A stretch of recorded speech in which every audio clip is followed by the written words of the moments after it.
damos início à cerimônia de abertura do 21º Fórum da Liberdade, que abordará o tema Agora o Mercado é o Mundo, uma realização do Instituto de Estudos Empresariais, IEE. Nossa mesa principal é composta pelas seguintes autoridades: Excelentíssimo senhor vice-governador do Estado, Paulo Afonso Feijó, senhor presidente do Instituto de Estudos Empresariais, Giancarlo Mandelli, excelentíssimo senhor representante da presidência da Câmara dos Deputados, deputado federal Onyx Lorenzoni, excelentíssimo senhor presidente da Assembleia Legislativa do Estado, deputado Alceu Moreira, excelentíssimo senhor presidente do Conselho de Relações Institucionais e de Comunicação Social do Tribunal de Justiça do Estado, desembargador Voltaire de Lima Moraes, excelentíssimo senhor subprocurador-geral de Justiça do Estado, doutor Eduardo de Lima Veiga, excelentíssimo senhor representante da Defensoria Pública do Estado, doutor Newton Leonel Arnec Maria, senhor secretário municipal de Gestão e Acompanhamento Estratégico, Clóvis Magalhães, neste ato representando o prefeito de Porto Alegre, José Fogaça, excelentíssimo senhor presidente da Câmara Municipal, vereador Sebastião Melo, excelentíssimo senhor reitor da PUC do Rio Grande do Sul, professor doutor Joaquim Clotet, senhor presidente da OAB-RS, doutor Cláudio Lamáquia, senhor representante da Federação da Agricultura, Eduardo Delgado, senhor presidente da Federação das Indústrias, Paulo Fernandes Tigre, senhor presidente da Federasul, José Paulo Dornelles Cairoli, senhor representante do Sistema Fecomércio, Arno Gleisner, senhor presidente fundador do MBC, Jorge Gerdau Johan Peter, senhor presidente do Conselho Diretor do PGQP, João Teteibaum, senhor diretor da FACE, Sérgio Luiz Guzmão, senhor superintendente do Sebrae RS, Derli Fialho, senhor presidente do Sinduscom RS, Carlos Alberto Aita, senhor presidente do CICEPOT, Atos Cordeiro, senhor presidente da ADVB-RS, Cláudio Goldstein, senhor presidente do Instituto Liberdade, Ricardo Chaves Barcelos. Registramos ainda as presenças das demais autoridades, senhores parlamentares, senhores presidentes e representantes de entidades de classe, senhores representantes das empresas patrocinadoras e apoiadoras deste evento, senhores empresários, senhores representantes da imprensa, senhoras e senhores.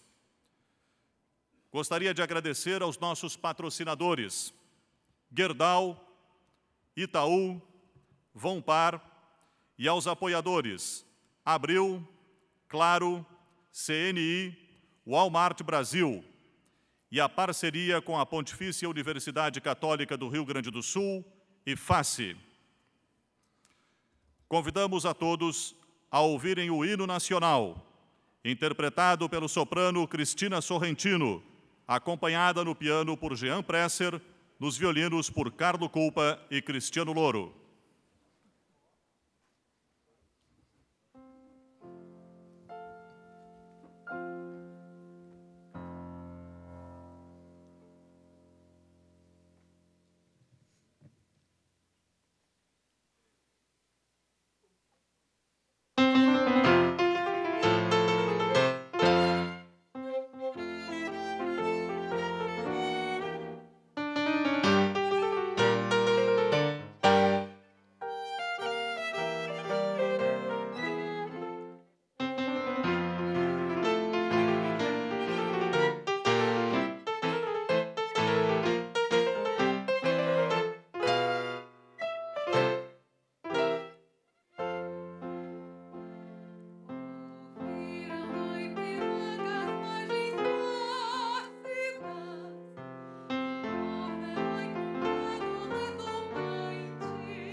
Para uso da palavra, o senhor presidente do Instituto de Estudos Empresariais, Giancarlo Mandelli.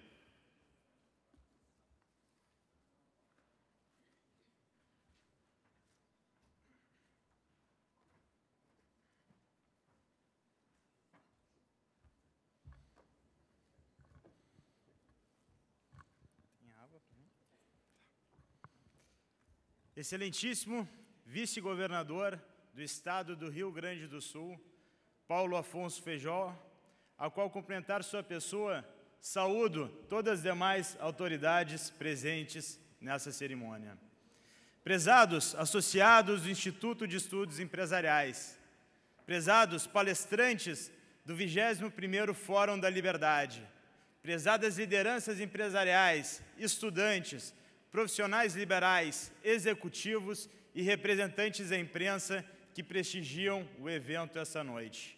Senhoras e senhores, é com muita alegria que inicio a abertura de mais um Fórum da Liberdade, evento que ao longo de seus mais de 20 anos de história, traz anualmente a Porto Alegre um debate de ideias maduro, plural e que proporciona à nossa comunidade entender de forma abrangente as questões que influenciam nosso ambiente socioeconômico. Hoje, senhoras e senhores, se materializa o trabalho de vários meses, onde incansavelmente as lideranças do Instituto de Estudos Empresariais dedicaram voluntariamente seu tempo e energia para realizar um evento como este. Muitos de vocês devem se perguntar, o que leva jovens como os associados do IEE, com tantos desafios pessoais e compromissos, dediquem várias horas do seu dia para realizar mais o Fórum da Liberdade. Todos nós nascemos e vivemos em um país considerado por todos como o país do futuro. Crescemos ouvindo e aprendendo dos potenciais do nosso país, de que seremos das nossas riquezas naturais, de que seremos a potência mundial do futuro, como se tudo isso fosse acontecer automaticamente, somente deixando o tempo passar. Paralelamente, crescemos no país das aberrações, seja pelas injustiças do nosso cotidiano, pela impunidade, pela corrupção sistêmica, pela inversão de valores ou pela ação incoerente dos nossos governos. Como indivíduos, buscamos nosso sucesso pessoal e profissional, mas será que esse sucesso faz sentido se vivermos num ambiente tão degradante? Ao tentar compreender as causas desses fatos, encontramos no IEE, ao estudar e debater semanalmente as ideias e a forma que podemos construir uma sociedade e uma nação melhor e mais desenvolvida. E essa é a resposta, senhoras e senhores, porque nos motivamos a realizar mais um Fórum da Liberdade. Como cidadãos, entendemos que é fundamental debater ideias, valores e soluções para que a sociedade consiga equacionar os seus problemas e, finalmente, ajudar a construir o Brasil do futuro, que precisa ser muito melhor que o país que vivemos hoje. Ideias que invariavelmente se relacionam com valores de liberdade, seja no campo das liberdades individuais, que englobam desde a opção sexual de cada indivíduo até a liberdade política de poder indicar quem nos representará. Liberdade de imprensa para divulgar e disponibilizar informações e conhecimento. Liberdade econômica, que possibilita a livre iniciativa e o empreendedorismo. Ó liberdade tão desejada, tão ampla e tão mal compreendida. Mas, afinal, hoje não temos liberdade? Será que temos liberdade ao trabalharmos para viver, mas termos que doar 35% do trabalho produzido para o governo? Será que temos liberdade ao sermos éticos e honestos, mas é ficar à mercê da bandidagem que domina nossas ruas atualmente? Será que temos liberdade ao assumir o risco de empreender, mas se emaranhar no aparato burocrático que consome a produtividade e não gera valor algum? Sinceramente, eu acredito que não. Compreender o que é, afinal, liberdade e, fundamentalmente, a responsabilidade de cada indivíduo explica, senhoras e senhores, por que investimos tanto esforço e energia para realizar um evento como o Fórum da Liberdade. E enquanto o Brasil espera tornar-se o país do futuro, o mundo evolui. Revolucionado pelas inovações tecnológicas, como a internet, a telefonia móvel, as redes de fibra ótica, os computadores, os centros logísticos, entre todas as outras tecnologias, o mercado mudou e está cada vez mais integrado, transformando o planeta num lugar menor. E a consequência disso pode ser sentida por todos nós, porque neste novo mercado global tudo é diferente. As grandes nações não são mais as mesmas. A hegemonia norte-americana e europeia se enfraquecem, e países como o Brasil, como a China, como a Índia, são cada vez mais relevantes na economia mundial. As entidades não governamentais agora exercem um papel importante internacionalmente, ao defender ideias que vão além das fronteiras de cada país. Os grandes grupos empresariais hoje exercem um papel fundamental no desenvolvimento socioeconômico e muitas vezes influenciam fortemente o ambiente político. A crescente conectividade entre os indivíduos, combinada com a liberdade de imprensa, tem democratizado o acesso à informação e oferecendo a um número cada vez mais de pessoas acesso ao conhecimento, capaz de preparar indivíduos a gerarem riquezas. Mudanças climáticas, um dos maiores exemplos da inter-relação entre as economias, hoje é uma realidade, apesar de suas causas ainda gerarem muitas discussões técnicas, científicas e políticas. Essa nova realidade mundial e a influência no Brasil e na vida de todos nós é o que será discutido nessa 21ª edição do Fórum da Liberdade. Agora que efetivamente o mercado é o mundo, o Brasil tem que se adaptar a essa nova realidade e definitivamente se inserir no mercado global. Infelizmente, senhoras e senhores, o Brasil está sendo derrotado na competição global. Como nação, não é fácil diagnosticar nosso fraco desempenho. Dentre os 194 países do nosso planeta, ocupamos a 70ª posição no índice de percepção da corrupção, medido pela Transparência Internacional. Ocupamos a 72ª posição no índice de competitividade global, medido pelo World Economic Forum. Ocupamos a 84ª posição no índice de liberdade de imprensa, medido pelo Repórteres Sem Fronteira. Ocupamos a 101ª posição no índice de liberdade econômica, medido pelo Wall Street Journal e pela Heritage Foundation. E como não falamos em índice de desenvolvimento humano, ocupamos a 70ª posição, segundo as Nações Unidas. As causas desse desempenho desastroso, todos nós sabemos. A alta carga tributária, a lamentável infraestrutura, o enfraquecido Estado de Direito, o excesso de concentração do poder em Brasília, a confusão entre executivo, legislativo e judiciário, a mistura entre Estado, governo e administração pública, o baixo nível educacional da nossa população, o alto nível de corrupção, entre tantos outros problemas.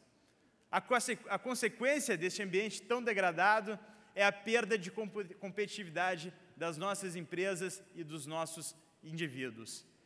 Consequente, uma menor geração de oportunidades para cada um de nós. O resultado deste panorama pode ser resumido em um único aspecto: uma péssima qualidade de vida do povo brasileiro.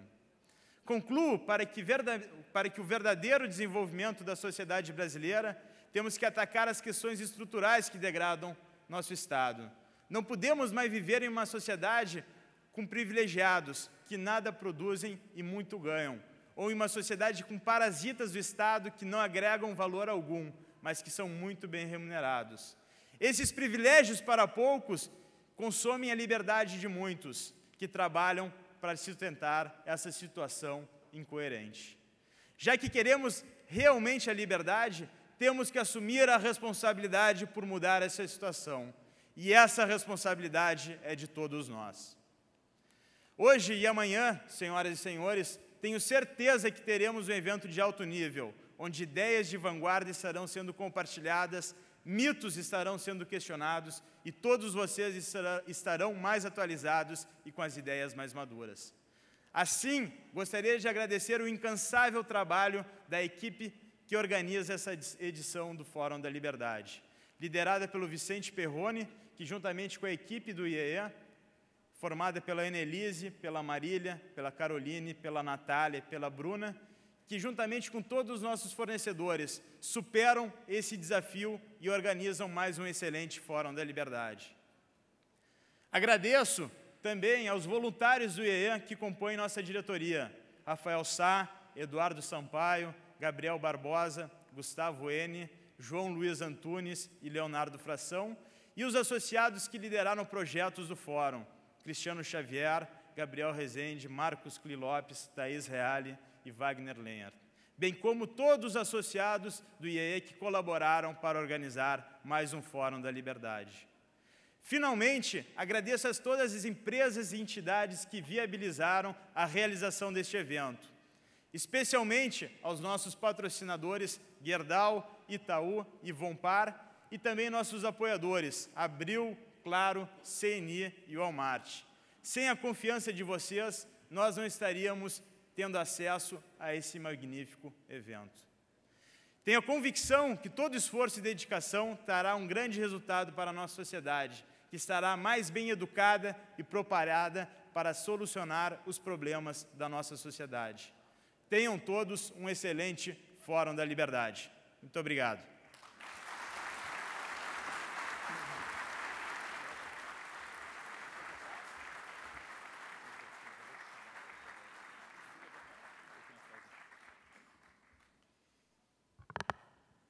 Com o intuito de agraciar pessoas que tenham valores congruentes com os ideais do Instituto, na ocasião do Fórum da Liberdade, o IEE concede 2 láureas. O Prêmio Libertas, este ano em sua 12ª edição, é concedido a pessoas que atuem em ramos de atividade profissional com defesa da livre iniciativa, do empreendedorismo, da defesa do Estado de Direito e, principalmente, da liberdade. Convidamos o senhor presidente do Instituto de Estudos Empresariais, Giancarlo Mandelli, para entregar o Prêmio Libertas ao empresário Paulo Guedes.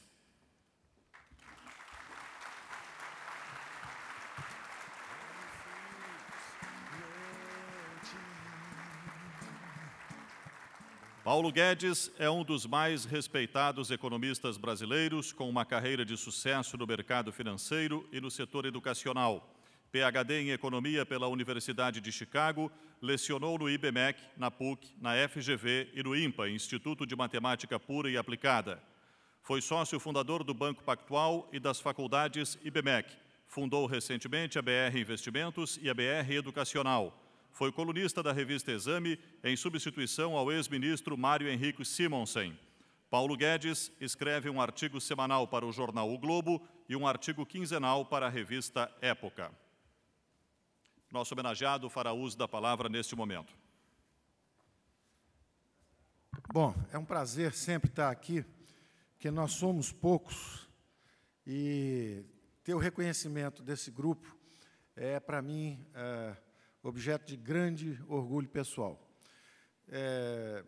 20 anos atrás, quando estavam começando os primeiros fóruns do IEE, eu vim aqui ainda bastante belicoso, atacando todo mundo, dando tiro para todo lado, sabendo que nós estávamos combatendo um bom combate, mas eu não fazia ideia da complexidade da tarefa, porque nós, brasileiros, somos prisioneiros de visões equivocadas. Nós somos prisioneiros. Nas eleições, vocês vão ter uma eleição agora, brevemente aqui, os candidatos são todos do centro para a esquerda. Eleição para presidente da República, a mesma coisa. Há anos que eu não consigo votar com tranquilidade. Eu não tenho quem represente uma forma de pensar que é típica das modernas democracias liberais no mundo inteiro. No Brasil é escasso o que é normal na civilização ocidental, que são democracias de mercado, que são democracias representativas inquestionadas, com fortes economias de mercado e com uma ação descentralizada do Estado em correção de arestas dos que foram deixados para trás, muitas vezes por políticas públicas inadequadas. Tanto a democracia quanto os mercados são instrumentos de inclusão. E a liberdade já quase várias vezes foi apagada na história da humanidade. Quer dizer, quando Esparta ganhou a Guerra do Peloponeso, foi um apagão da civilização grega. O militarismo, Esparta era militarista, autocrática. Atenas era democrática e de mercado, vivia de mercado.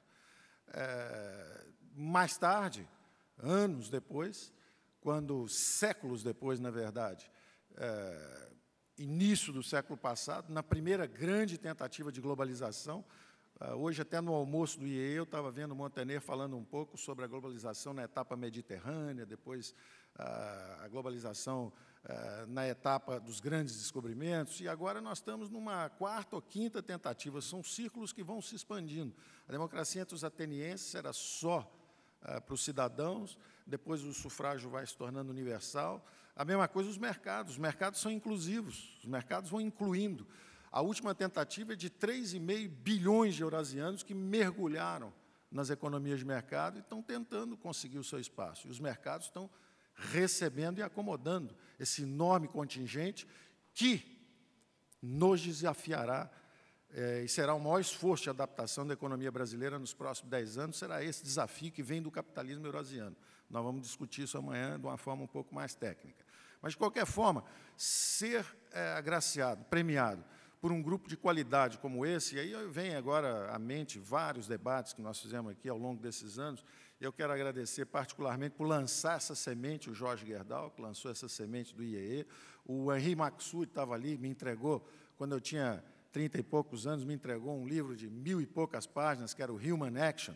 Eu já tinha feito doutorado em economia, já achava que sabia tudo e não sabia quase nada ainda, não é? Sobre a ação humana.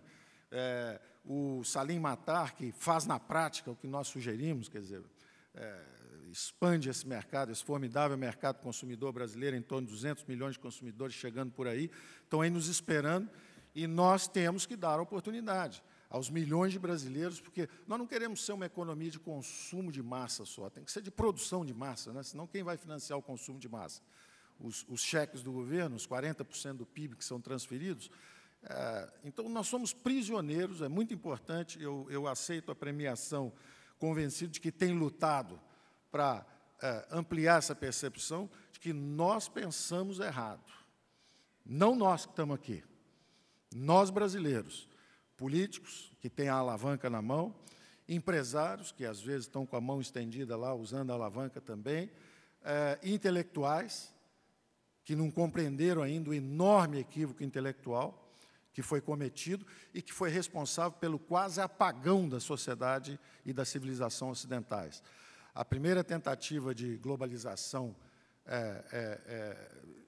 no início do século XX, virada do século XIX, você, quando lê a literatura da época, havia um grande otimismo com o futuro, havia um século praticamente sem guerra, e, de repente, veio um apagão intelectual em cima de um equívoco, de um grande equívoco, e que não pode ser subestimado nunca. Se nós perguntarmos por que nós somos tão poucos ainda, os liberais, nós somos poucos porque nós não percebemos ainda, não demos resposta ainda para uma coisa que é tribal, é atávica, vem com o ser humano há milhares de anos e que foi capturado pelas grandes religiões, inclusive a maior de todas modernas, que é o socialismo, não é? Que é justamente a sensibilidade para que o homem é um ser solidário, é um ser tribal, é um ser que gosta de se sentir protegido. Então, nós, de alguma forma, fomos assassinados politicamente na virada do século passado pelos socialistas, foram os socialistas que assassinaram o liberalismo clássico. Não adianta tentar ressuscitar ou ressurgir com a mesma percepção. Quer dizer, há uma grande síntese em andamento. Do ponto de vista intelectual, o socialismo está absolutamente despido, ele é vazio intelectualmente, e aceito como uma proposta de solidariedade, será absorvido nessa grande síntese. Essa grande síntese são as economias de mercado, são as modernas democracias representativas e uma ação social descentralizada do Estado, tópica, moderada e de uma forma eficiente e eficaz. Quem será o algoz da social-democracia será a mais selvagem das versões das economias de mercado, ou do capitalismo, a euroasiática. São justamente os que passaram pelo comunismo e que experimentaram o socialismo real, que hoje vem sem encargos trabalhistas, sem impostos, sem encargos previdenciários, e vão realmente testar a força do welfare state ocidental. E o Brasil será fortemente testado nos próximos 10, 15 anos. Não vamos nos iludir com essa fase de aquecimento global, não é? Nós temos 2 grandes aquecimentos globais, um do clima e o outro econômico. Durante 5 ou 6 anos, a economia mundial cresceu acima de 5%. Isso não acontecia há 70 anos. Empurrou para cima os preços das matérias-primas, nos deu um ganho importante de renda e de riqueza, mas não vamos nos iludir. O verdadeiro desafio está à frente, e, mais do que nunca, para absorver esses 3,5 bilhões de eurasianos que estão fugindo da rudeza, da pobreza e da miséria produzidas por aquele enorme equívoco intelectual, eles agora vão testar nossos fundamentos. E nós ainda não temos esses fundamentos bem consolidados. Então, eu quero agradecer a premiação, dizer que continuamos prisioneiros de equívocos intelectuais e parabenizar o IEE por continuar nessa luta de luzes. Nós precisamos de luzes e, cá entre nós, o Brasil tem andado na escuridão e tem andado em esquinas tortuosas há já mais de 20 anos, mais de 30 anos, né? O Brasil foi o país que, no século passado, em 75 anos, até 1970 e poucos, teve a maior taxa de crescimento no planeta, crescia em torno de 7,5%, 7,4%, e já há 30 anos perdeu o caminho, né? Desabou em termos de taxa de crescimento, e os temas e as razões já foram aqui abordados por quem falou antes de mim. Obrigado, novamente, pelo prêmio.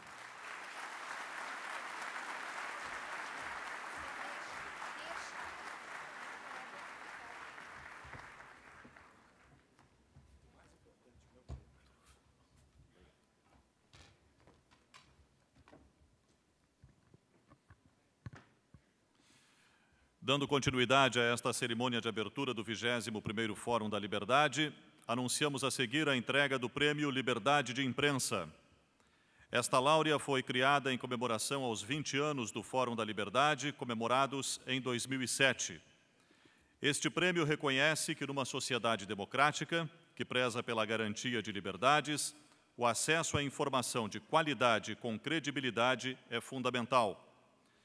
Convidamos o senhor presidente do Instituto de Estudos Empresariais, Giancarlo Mandelli, para entregar o Prêmio Liberdade de Imprensa 2008 ao jornalista Carlos Alberto Sardenberg.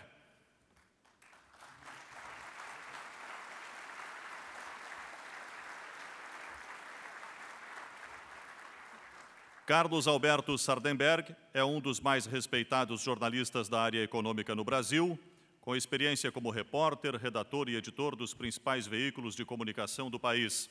Atuando profissionalmente há 35 anos, já passou pelas redações dos jornais O Estado de São Paulo, Jornal do Brasil, Folha de São Paulo e Gazeta Mercantil, e das revistas Veja e Isto É. Na TV, foi comentarista da TV Cultura e diretor de jornalismo da Band. Sardenberg trabalhou também na área econômica do governo do Estado de São Paulo, na gestão Franco Montoro, como coordenador de comunicação social do Ministério do Planejamento e assessor da reitoria da Universidade Estadual de Campinas, onde participou do planejamento dos cursos de pós-graduação em jornalismo da instituição. Atualmente, é comentarista da TV Globo e âncora da Rádio CBN. Escreve ainda um blog no portal de notícias G1, em que comenta e analisa as notícias econômicas. Com a palavra, nosso homenageado, Carlos Alberto Sardenberg.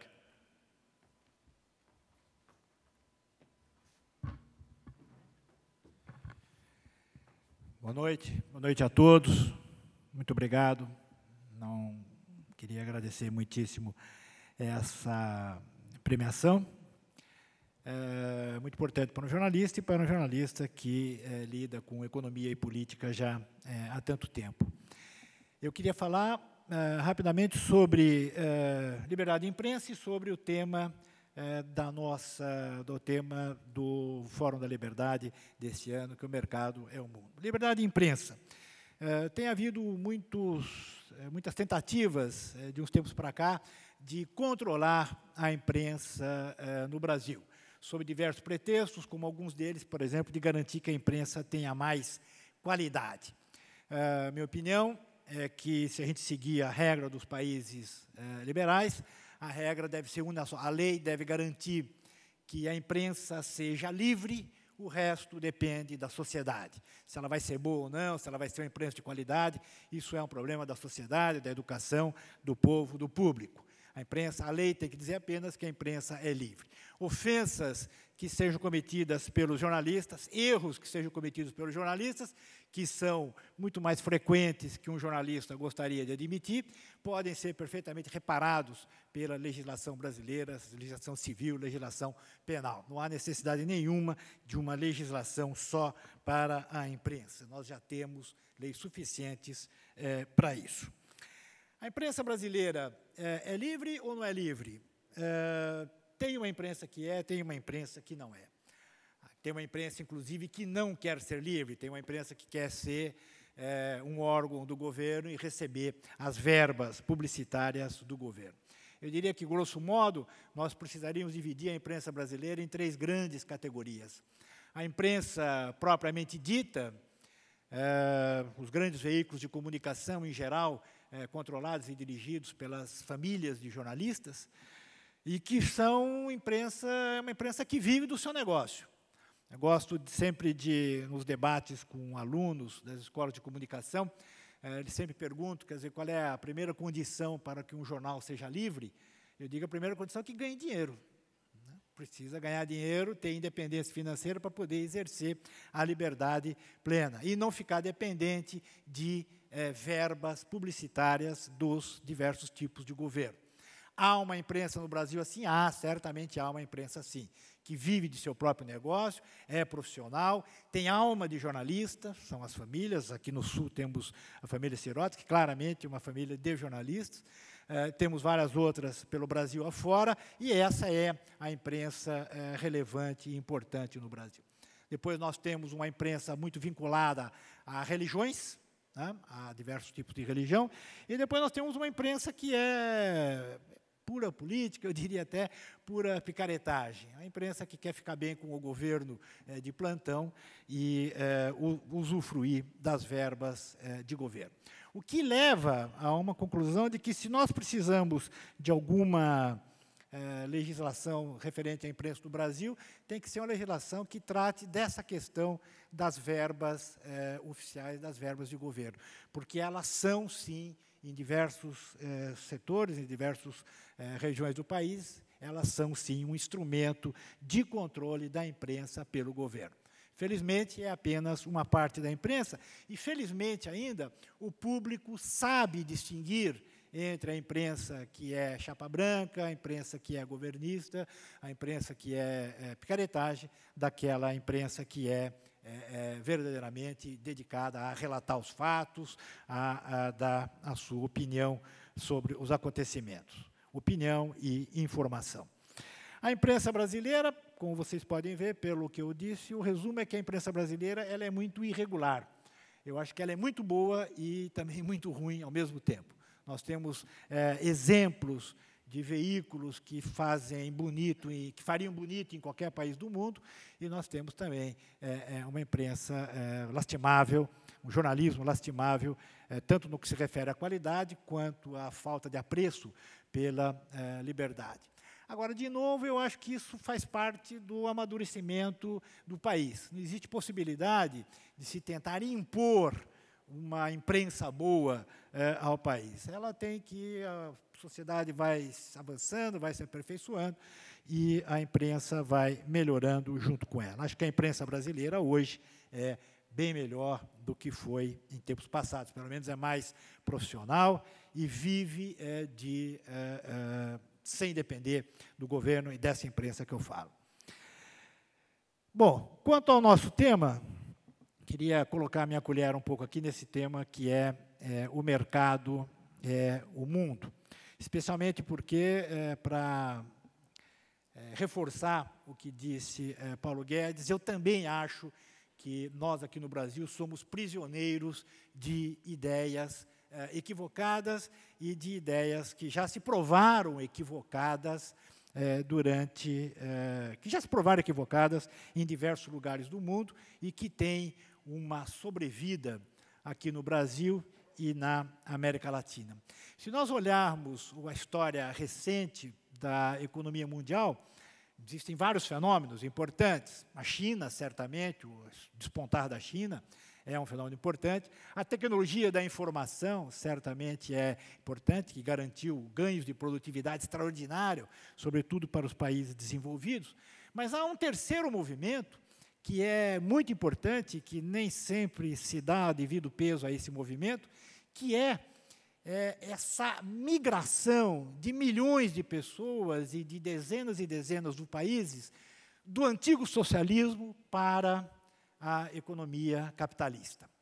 Se nós olharmos a Europa do Leste, a China está nisso há muito tempo, mas se nós olharmos a Europa do Leste e diversos outros países, o que a gente vê é esse movimento, em que milhões de consumidores, milhões de trabalhadores, empresários, etc., todo mundo procurando se incorporar e entrar na economia capitalista.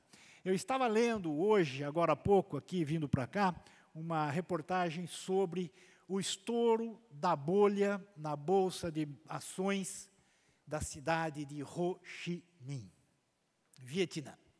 Estourou a bolha de ações no mercado financeiro da Ho Chi Minh.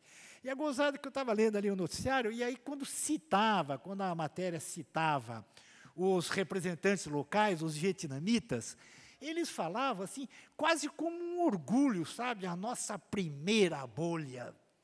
Sabe, como se fosse assim, ó, chegamos lá, nós também temos uma bolha capitalista aqui no nosso mercado de ações. Todo mundo, se você olha para toda parte, olha a Europa do Leste, por toda parte o que você vê é a construção dessas economia capitalista. O único lugar do mundo que o pessoal pensa o contrário, que tem gente querendo ir do capitalismo para o socialismo, é a América Latina. Não por acaso a América Latina, um continente que sempre, uma região que sempre cresce menos do que as outras. O mundo emergente cresce 7, a gente cresce 5. Dá uma crise, o mundo cresce 5, a gente cresce 2, 3. Grande parte desse atraso da América Latina está aqui, está na cabeça. É atraso ideológico, atraso de pensamento, que impede que a gente tome que impede que o país tenha investimentos, que tenha prosperidade, que tenha negócios. Aqui mesmo no Brasil, nós temos vários exemplos. Eu cito hoje, na minha coluna do Estado de São Paulo, um caso muito interessante, que é a ideia, o lançamento, né, o anúncio de que o empresário americano, David Littman, vai criar no Brasil uma nova companhia aérea que vai competir com a TAM e com a Gol. Uma companhia aérea nova que vai ser fundada por um americano que vai trazer dinheiro do George Soros e de outro fundo de investimento americano, portanto, capitais externos, que vem montar uma companhia aérea aqui no Brasil, trazendo tecnologia, porque o fundador dessa nova companhia aérea brasileira foi o fundador da JetBlue e de outras 2 grandes companhias aéreas nos Estados Unidos. Portanto, é perfeito, né? Um capital estrangeiro que vem, aporta capital, traz nova tecnologia, vai gerar emprego, vai comprar os aviões feitos pela Embraer, que não são comprados pelas outras companhias, então e vai aumentar a competição aqui no mercado local. Perfeito. Né? Capital estrangeiro, nova tecnologia, etc. Agora, curioso, não poderia, porque o senhor David, o empresário, ele é americano. É americano. Nasceu, criou-se nos Estados Unidos, formou sua vida, gerou capital nos Estados Unidos, formou capital nos Estados Unidos e está trazendo esse capital. Como é que pode? Por um acaso. É que lá para trás, a mãe do David estava passando uns tempos no Brasil e calhou que o rapaz nasceu no Rio de Janeiro. Então é brasileiro. A lei no Brasil diz o seguinte, só pode ser dono de companhia aérea quem é brasileiro. Capital estrangeiro só pode ser 30%. Mas calhou da mãe do David resolver ter o filho aqui no Brasil, no Rio de Janeiro. E eu fiquei pensando, falei, caramba, olha só como é que é isso aí. Suponha que a mãe dele falasse assim, não, eu vou ter o filho em casa, que é mais sossegado e tal, e voltasse para os Estados Unidos para ter o filho lá. A gente perdia uma companhia aérea. A gente perdeu a companhia aérea se ela não tivesse tido o acaso de ter o filho aqui. Quando a gente vê esse tipo de legislação, em vários outros exemplos, esse tipo de legislação atrapalha o país ao impedir diversos tipos de negócios. Nossos ministros da Defesa e ministro do Transportes saíram por aí dizendo que nós não podemos privatizar nem aeroportos, nem portos, porque são estratégicos. Decorre daí que tem que ser estatais. Aí você vai ver o que quer dizer estratégia. Estratégia é meio para alguma coisa. Então, uma coisa que é estratégica, quer dizer que ela é meio para algum. E portos e aeroportos são meios importantes para a economia nacional. De onde que você tirou que, para ser uma coisa estratégica, tem que ser do governo?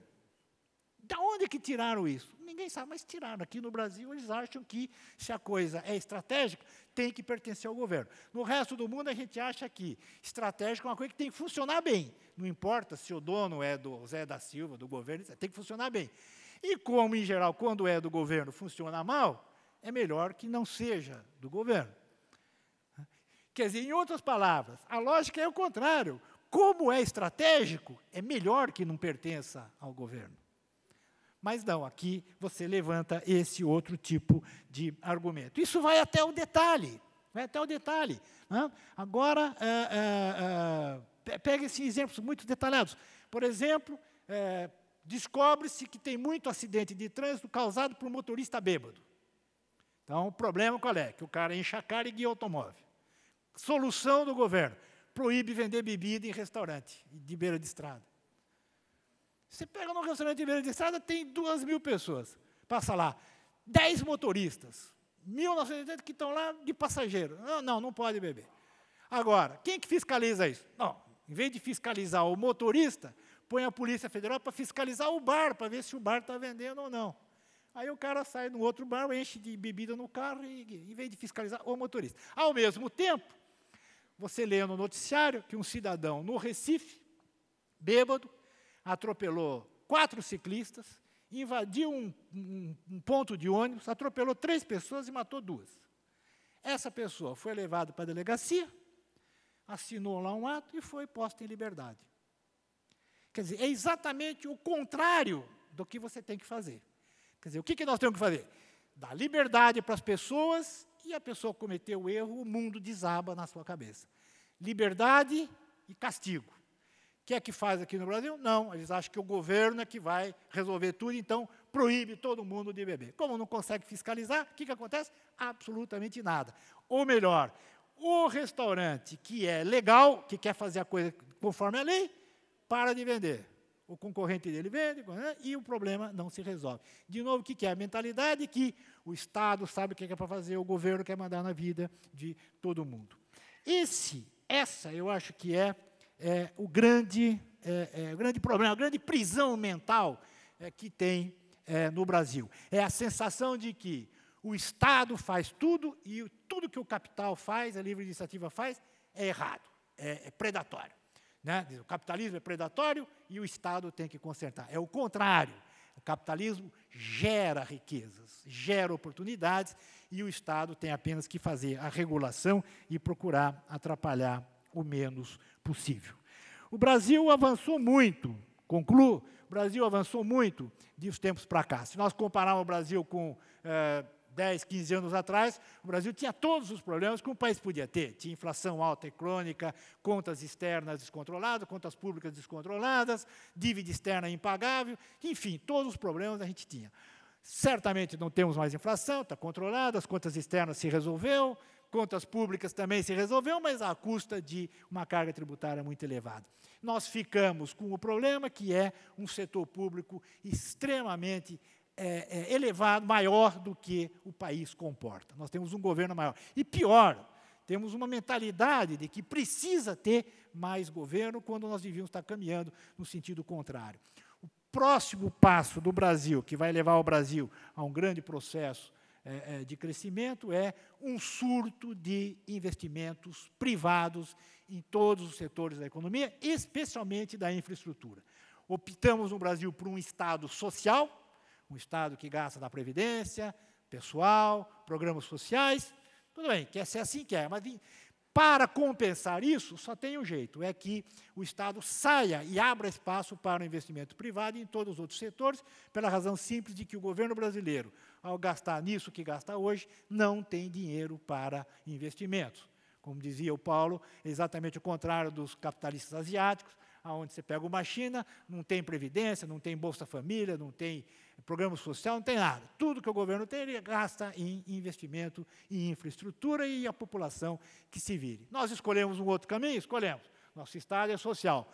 Qual é a saída, então, para compensar isso? É ter o maior espaço possível, a maior liberdade possível para investimentos privados, para o capital privado.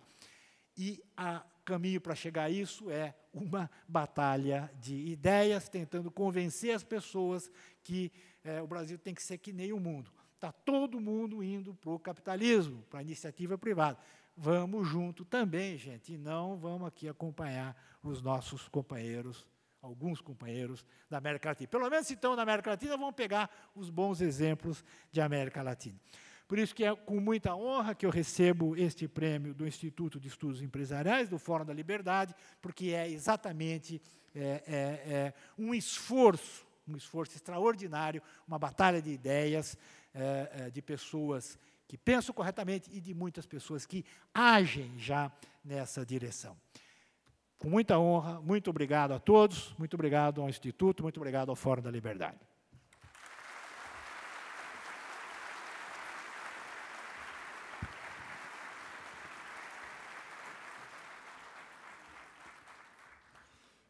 Neste momento, fará uso da palavra o senhor vice-governador do Estado, Paulo Afonso Feijó.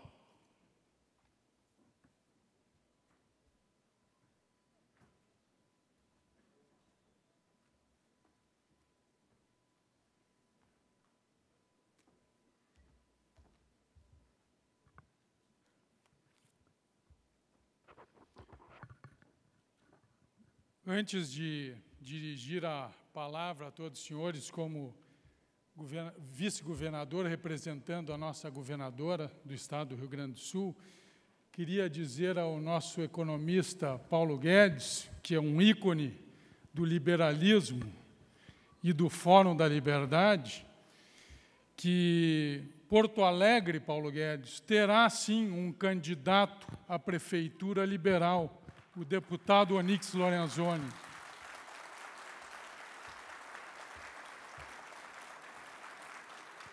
Tão liberal que não perdeu um Fórum da Liberdade e é o único candidato à prefeitura que está aqui presente para aprender com todos vocês.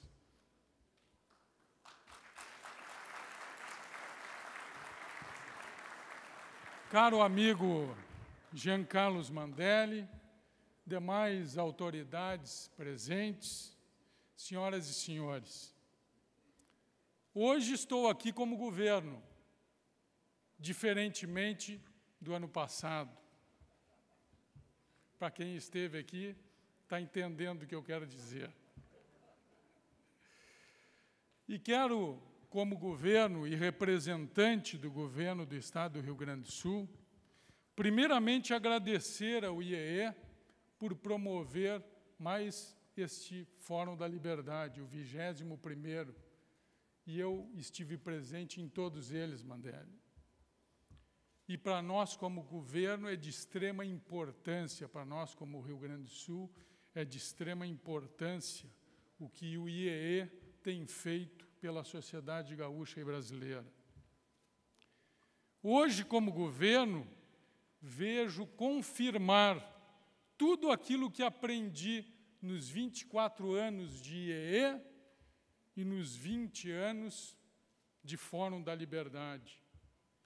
Tenho testemunhado como governo que nós, na prática, não produzimos riqueza, não geramos emprego, nos apropriamos de parte ou melhor, de grande parte de tudo aquilo que vocês produzem, trabalham e ganham. Por isso, cumprimentos ao IEE pelo que está fazendo. Eu tenho consciência que o tema agora o mercado é o mundo é de extrema importância para o Rio Grande do Sul, porque eu, como governo, quero ajudar a tornar o Rio Grande do Sul o estado mais competitivo do país.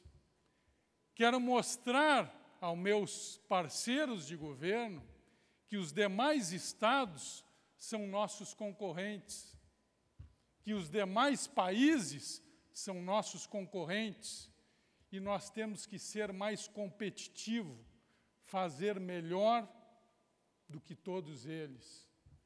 O mundo não tem barreiras, e ninguém no mundo está disposto a pagar mais por um produto ser fabricado no nosso Rio Grande. Então, nós precisamos desonerar a cadeia produtiva, produzir mais, melhor e mais barato do que qualquer outra parte do mundo. E também aprendi aqui no IEE que o bom governo é aquele que não é notado. Por isso eu termino por aqui, porque não quero atrapalhar e dar oportunidade a ouvir quem tenha nos ensinado. Muito obrigado e sucesso.